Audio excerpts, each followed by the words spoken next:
السلام عليكم اخوان والاخوات، كيف الحال والاحوال؟ كنتمنى تكونوا بخير وعلى خير، وهذا الفيديو راكم في صحه جيده.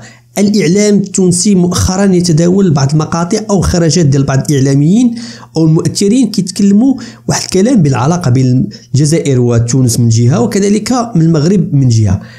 يوم امس كنت نشرت واحد الفيديو ديال وزير الخارجيه السابق احمد ونيس، يمكن في هذه القناه او في قناه فكينا في الوصف، وتكلم وخرج وقال تصريحات صادمه على النظام الجزائري. وقلت في التعليق ديالي بانه هذا الشيء ماشي من فراغ، ولكن هذا الشيء كيتزامن مع زياره الرئيس التونسي او رئيس الحكومه الى الجزائر، وكاين واحد التيار موازي في تونس كيخرج بحال هذه الامور باش انه يكون واحد التوازن، او ربما شي حاجه تطبخ فيه النار هذه. في هذا الفيديو غنشوفوا نفس الشيء في واحد البلاطو من البلاطوهات الجديده والحصريه تونسيه، فيها اعلاميين وفيها مؤثرين كيتكلموا على علاقه الجزائر بتونس. وفي هذه الحصه تكلم واحد الجهه كتشجع ان تونس تكون عندها علاقات قويه مع الجزائر، ولكن واحد الاعلاميه قالت لهم بصريح العباره، قالت لهم لا، ما خاصناش نكونوا ولايه للجزائر. وعاودتها الكلمه خطيره، ما خاصش تونس تكون ولايه جزائريه.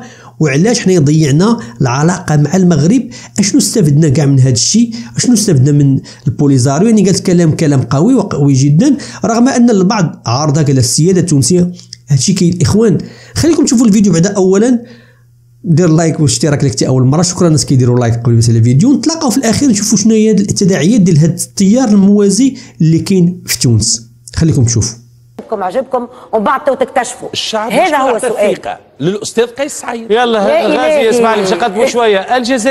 الجزائر عشيه انعقاد اللجنه المشتركه التونسيه الجزائريه، رئيس الحكومه اول زياره ليه يبدو خارج تونس للجزائر. هذا اعتادوا في الحقيقه تقليد واظبوا عليه كل رؤساء الحكومات حتى من ايام تقريبا بن علي وقبلها شويه بورقيبه. احمد الحشاني في الجزائر اطلال على العلاقات مع الجزائر وين وصلت، عليها برشا اسئله اليوم. علاقات تحالف استراتيجي تونس بصدد الكسب منه، ام انه برشا اسئله متعلقه بهذه العلاقه اللي تصل حتى حدود لدى البعض التبعيه. غازي معلق، تونس الجزائر من المستفيد في سياق المرحله الحاليه؟ العلاقه التونسيه الجزائريه في المرحله الحاليه علاقه مستريبه ما فيها كثير من الغموض. علاش؟ نبداو بالشكل. اليوم السيد رئيس الحكومه يتوجه الى الجزائر، كما قلت سيادتك رؤساء الحكومات السابقين منذ ايام الرئيس الراحل زين العابدين بن علي كانت اول زياره يقوم بها اي رئيس حكومه هي للجزائر ثم الى باريس. لكن هذه الزياره تكون زياره طبعا التسلسل، ديما التسلسل الجزائر وبعد باريس. بعد باريس. وكانت هالزيارات هذه بتكون زيارات مجامله، زياره تعارف لا تدوم اكثر من ساعات قليله. اليوم السيد احمد الحشاني يقوم بزياره مزدوجه، زياره مجامله بين ظفرين وزياره عمل، يعني زياره اللجان المشتركه. اللجان المشتركه هذه كانت تكون بعد شهر، يعني بما معنى ماذا؟ بمعنى انه الجزائريين وكانهم يريدون ان يحشروا الحكومه التونسيه في مسائل سريعه لمعرفه ماذا يعني تاقلم السياسه الخارجيه والداخليه التونسيه مع السياسه الخارجيه الجزائريه. اكبر دليل على ذلك العدد المهول من المقالات في الجرائد الجزائريه المحسوبه على السلطه الجزائريه، سواء كانت العسكريه او الامنيه او السياسيه، دائما تحشر تونس في موضوع حساس وهو موضوع التطبيع ثم التطبيع. حتى بعض السياسيين الجزائريين قالوا الكلام هذا في العلن. الموجه غازي وفات الموجه، كانت موجه من حق الراي العام في الجزائر انه لا ما فاتش. عليه يوم امس في جريده الشروق الجزائريه هناك مقال في الصفحه الثالثه يبرئ تونس. ولكن لماذا تبرئه تونس؟ احنا مين هتبرئونا؟ يقول لا، تونس راهي مش داخله في جو التطبيع وما الى ذلك. الاشاره الى جو التطبيع في في في في, في ليله زياره رئيس الحكومه التونسيه، وكانك تحطه في زاويه تحشر فيه باش تحطه تحت الضغط. علاش يا اخي هو محرج رئيس الحكومه او تونس موقفها الرسمي؟ هم يحاولوا احراجه، ليس محرج. هم يحاولوا احراجه، الجزائريين يحاولوا احراجه، يحطوك في الزاويه، يحطوك في مكان معين. الموقف التونسي واضح من قبل الموقف الجزائري، انه لن نطبق. وزير الخارجيه عاود كرروا في موسكو. انا اناقش الموقف الجزائري، موقف تونسي على بالنا به. الموقف الجزائري الان وكانه يستعمل في هذه الفزاعه حتى ياخذ اكثر ما يمكن من استفاده من الحاله التونسيه. هو يعرف جيدا ان تونس الوضع السياسي في تونس يمر تحول معين. الوضع الاقتصادي في تونس يمر بأزمة صعبة وصعبة جدا. اليوم احنا في تونس نذكروا جيدا نهار اللي قاس الضوء على تونس. الناس كل قالت لو كان مش الجزائر، والناس قالت من الجزائر. يعني الجزائر ديما هي محطوطة في الزاوية سواء معنا سواء ضدنا. واليوم الجزائر تعرف جيدا الحاجة الماسة لينا بالطاقة. اليوم مشكلتنا مع الطاقة هو الغاز، والغاز يأتينا من الجزائر. ولكن هذه ورقة ضغط كبيرة جدا. غازي في كل الحالات هذه الورقة المتعلقة بالطاقة، الشراكة التونسية الجزائرية استفادت من هذه الورقة. الجانب الجزائري علاش لماذا يصور خصوم هذه الشراكة أنه العلاقة أصبحت علاقة تبعية، وأن المرادية حطت يدها على تونس؟ اليوم نحن بصدد الاستفادة. اليوم أنت في عالم يعاني مشاكل الطاقة، غازي الجزائر واقفة مع تونس وسند حقيقي لتونس في الجانب هذا. الجزائر تبيع في الطاقة وإحنا نخلصوا بفلوسنا. راه الجزائر تبيع في الطاقة نتاعها لأنه حنشوفوا فلوسنا. راه وتصبر علينا، تصبر علينا في الدفع. الكل يصبر علينا. راه صابرة ولا اعطيني المعطيات، صابرة علينا في الدفع. كلمتين مختصرين، كلمتين. اليوم الجزائر كأي دول الإقليم، كمصر كالمغرب كالسعودية كأي دولة أخرى إقليمية، تريد أن تصبح لها نفوذ في المنطقة، والنفوذ يقاس بعدم سيطرتها على الدول الجوار أو الدول القريبة منها. اليوم السعودية عندها منطقة نفوذ، الإمارات عندها منطقة نفوذ، وبالتالي الجزائر تبحث عن منطقة نفوذ. وتونس هي من الدول التي تطمح الجزائر ان تصبح تونس منطقه النفوذ. حاولت مع بن علي ما نجحتش، وحاولت مع بعد بن علي ما نجحتش. اليوم تحاول محاوله جزيري. سمعت الكلام هذا جايب لازم يحب يحركوا الدبابات. يحب اجنده هذايا، جايبنا بالاجنده. يوسف عشيه الاجتماع اللجنه وقال لك ما استفدناش وما استفدناش، والجزائر تحب تحطنا منطقه نفوذ. حاولت مع بن علي ما نجمتش، وتوا قاعده معناها تمارس في الشيء هذا، تشوش على العلاقات. علاقه تاريخيه بين الشعب التونسي والشعب الجزائري لا نجم يربكها لا غازي معلا ولا غيره. لأن الجزائر دولة صديقة ودولة حليفة ودولة شقيقة. رجع فيه سونيا ما غادي بالطبيعة هذه الكل أي حاجة تحط العصا في العجلة يشجعوا بعضهم. سبحان الله غريبة. حتى في الجزائر يا خلق، حتى في الجزائر يا خلق. ري تونس هذه الذرة بتاع الجزائر. أنا كنت أتمنى غازي معلا يقول والله خاطر هو يفهم في الصوارد، يقول نتعاملوا ب 1800 مليار مع الجزائر في 1400 بتاع طاقة و400 برك نصدروا نحن بهم، نصدروا. وهي أهم شريك تجاري. وماذا بينا الأرقام المعاملات تزيد تكبر وكذا. وهل اللجنة المشتركة اللي غدوة ماشي لها سيد أحمد الحشاني نعملوا عديد المشاريع ونطوروا العلاقات بتاع الصوارد وكذا. لكن ما سمعتش شيء هذا. معناتها اليوم الجزائر مش باش تضغط علينا على التطبيع، لأنه نحن موقفنا واضح وما ينجم يزيدنا عليه حد. موقفنا واضح. والاستاذ الرئيس قيس سعيد كي طلع قال التطبيع خيانة العظمى، ما قال حد، ما قال حد، قال الاستاذ قيس سعيد وفاهم ايش قاعد يقول. معناتها هذا يستعملوا فيها الجزائريين، ما يستعملوا فيها ضدنا الجزائريين، ما استعملوهاش. مقالات منشوره في الجرائد الجزائريه ما استعملوهاش الجزائريين. فما ايش قالوا في يقولوا بالضبط، هم يقولوا الجزائريين باش يكونوا دقيقين. هناك ضغوط على تونس حتى يتم جرها. ما قالش انه داخل النظام هناك نيه للتوجه. مخاوف ان تصبح تونس مطبع. لا مخاوف، لا مش مخاوف، ضغط على تونس من اجل التطبيع. وهذه حقيقه موضوعيه، قاعدين يضغطوا على تونس باش لموقفها المشرفه. لكن الضغوط هذه ماذا الجزائر جرت ما تنجم تعدي لحد شيء. كان الدوله متطوره اقتصاديا واجتماعيا وسياسيا. ما تشوفش مرحله كما قال غازي زاده هذه غير مسبوقه في تاريخ العلاقات التونس الاقليميه، انه اليوم في عركه في المغرب العربي تاريخيه بين الجزائر والمغرب.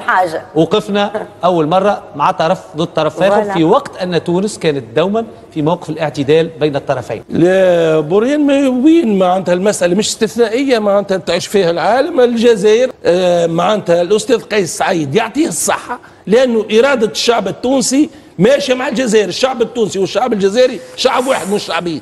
معناتها تفضلهم كالحدود. معناتها نفس شعب واحد لا شعبين. الجزائر وتونس. ما عجبتنيش في الاجابه. هذا اللي يحب يربك الوضعيه بين الجزائر وتونس ما ينجمش. انا ما نحبش المناوئين يقولوا نجيب ما عرفش يجاوب. خلينا نجاوب انا نيابه عنه. نجاوب. احنا في كل الحالات بين تونس وبين المغرب والجزائر شنو هي مشكله الصحراء؟ ايش عملنا؟ احنا اعترفنا بالبوليزاريو. لم نعترف يا غازي معلا بالبوليزاريو. نحن حلينا مكتب للجبهه الصحراويه في تونس مواقف الدبلوماسيه التونسيه باقي معتدله وتحب تلقى حل سلمي بين الطرفين. هذا موقفك انت. قولك ما تحبش بلا نعطي المناوئين يا سونيا. نعم بتزير مع الجزائر ضد المغرب هكا وتنصح الدبلوماسيه التونسيه. ننصح الدبلوماسيه التونسيه مع الجزائر وتعترف بالجبهه البوليساري والجبهه الصحراويه ونحلوا مكتب غاديكا وتحته قهوه نقعدوا فيها انا وياك ديما. كان جيت بالحق مانيش في السلطه نجي بتزير مع مزيد تعميق العلاقات اكثر مع الجزائر. قبل الخروج للشهر عندك ثواني باش تعلق على ثواني. في وقت من الاوقات حلمنا بمغرب عربي كبير. كان هذا الحلم. المغرب العربي الكبير، الثروات اللي موجوده البشريه والطبيعيه في المغرب كانت تنجم تجعل منا قوه. مع الاسف هذا ما صار. اليوم استقبال زعيم البوليساريو بالطريقه هذه خلانا تقريبا في قطيعه مع المغرب. كنا في حاجه للشيء هذايا. كنا في حاجة. صحيح أني مع الجزائر عندنا علاقات تاريخية عميقة وعميقة جدا. صحيح أن الشعوب قريبة لبعضها جدا جدا جدا. صحيح أن نرحبوا بكل التعامل مع الجزائر، لكن أن تونس تصبح ولاية للجزائر سيدي لا. وقت اللي احنا تونس شنو اللي كان موقفها فيما يتعلق بالتطبيع؟ وهو فما تاريخ على فكرة. فما تاريخ. حتى حد فعلا كما قال نجيب ما نجم يتزايد علينا، خاطر تونس هي اللي استقبلت الفلسطينيين. والبارح مرينا بذكرى ومش حتى حد. ضريبة الدم الفلسطينيين لقاو ملجأ هوني في تونس. وتونس اللي اختلط دم التونسيين بالفلسطينيين. دونك حتى حد ما نجم يتزايد علينا. اما نوليو ولاية جزائرية. وتشوف فيها هذه ولاية. لا خلينا نسمع سيدي احمد. وقت اللي احنا ناخذ موقف كيف هذايا زعيم البوليساريو شنو اللي ينفعنا كي استقبلنا الاستقبال هذاك. يلا سيدي احمد في قلب الحكايه سيدي احمد. تونس الجزائر شعب في دولتين. هذه قالها الباجي على تونس وليبيا، رد بالكم ما تقلوش. شعب هذا قالها حتى الاستاذ الرئيس. شعب في دولتين. أن تكون تونس ذات سيادة وأن يكون توانسة سيادة على ثرواتهم. تونس ذات سيادة تحترم مواقف كل الدول ولها الحق في أن تأخذ الموقف اللي يهمها. أن تقول تونس أو رأس الدولة الآن يقول أن التطبيع خيانة عظمى، هذا حق تونسي ليس للجزائريين ولا للفرنسيين أن يتدخلوا.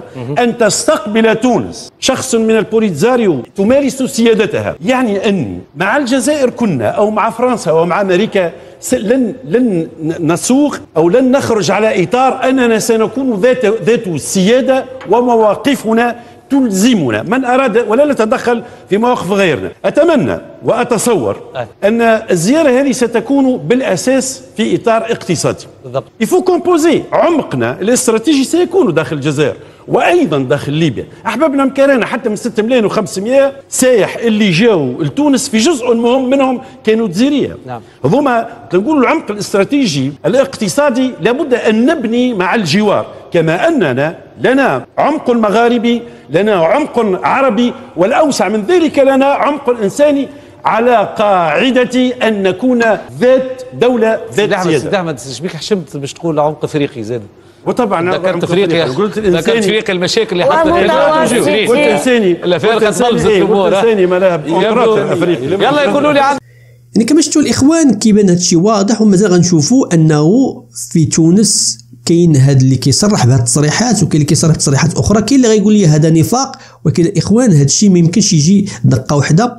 فعلا كيكون هناك واحد التيار موازي اللي ربما هذا ذكاء ولا خبث سياسي، انه دائما يكون واحد ورقه ضغط على الجزائر محل الجهه، وفي نفس الوقت شادين العصا من الوسط، وفي نفس الوقت كيبتزوا بها النظام العسكر، لانه دائما كيخرجوا تصريحات. وبطبيعه الحال كنعرفوا حنا الخط التحريري ديال القنوات وديال الاذاعات كيكون عندهم توجهات محسوبه على جهات اللي كتحكم في امور اخرى. كنشوفوا تونس كتعيش واحد المخاض كيفاش غيخرج منه هذا المولود اللي غتخرج منه، وفي نفس الوقت علاقتها متوتره ما بين المغرب وما بغاش تفقدها، وهذا الشيء كيشكل واحد الضغط عليها. وبطبيعه الحال هذه الامور غادي تبان مع مستقبل الايام. عطينا الراي ديالك في هذا الشيء، واش هذا الشيء فقط توهمات وهذا الشيء قراءات فارغه، او فعلا كاين هناك امور يعني تطرح فاش يجي يعني بين التي وضوحها كلام قوي